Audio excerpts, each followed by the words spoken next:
ക്ഷയിക്കാം.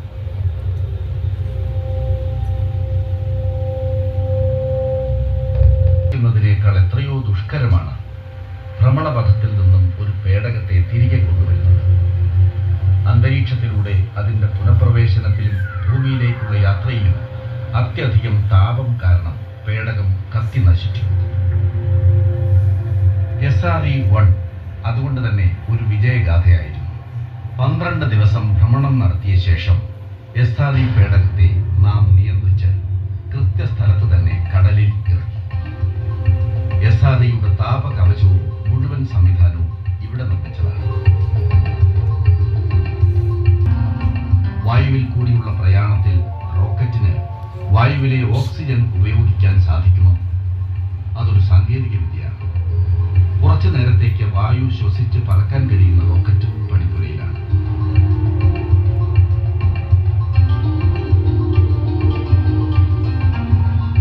ഒരിക്കൽ മാത്രം ഉപയോഗിക്കാവുന്നവയാണ് സാധാരണ മിക്ക ബഹിരാകാശ വാഹനങ്ങൾ.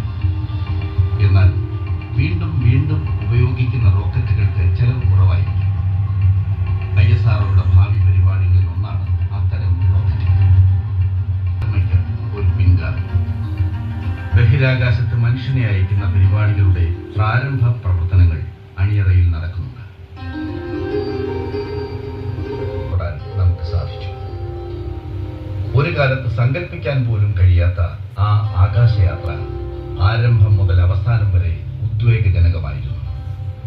അന്തരീക്ഷ പഠനത്തിൽ തുടങ്ങി അമ്പിളിമാമനിലേക്ക്.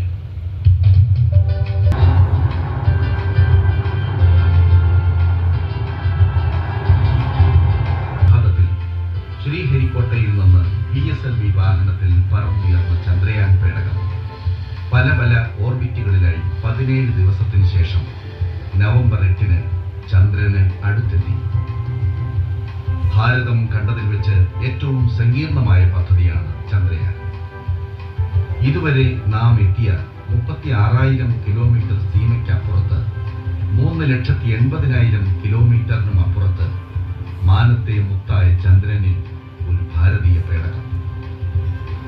ചാച്ചാ നെഹ്റുവിന്റെ ജന്മദിനത്തിൽ നവംബർ 14 വൈകുന്നേരം നമ്മുടെ ദേശീയ പതാക ആലേഖനം ചെയ്ത MIP എന്ന ചെറുപേടകം ചന്ദ്രനെ ചുംബിച്ചു.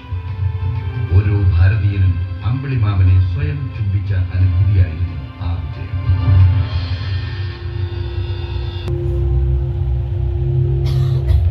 പറ്റിയ നമ്മുടെ ചാന്ദ്രപേടകം സ്വന്തം. അതിനും അപ്പുറത്തേക്ക് ചൊവ്വയെയും മറ്റു ഗ്രഹങ്ങളെയും ലക്ഷ്യമിടുകയാണ്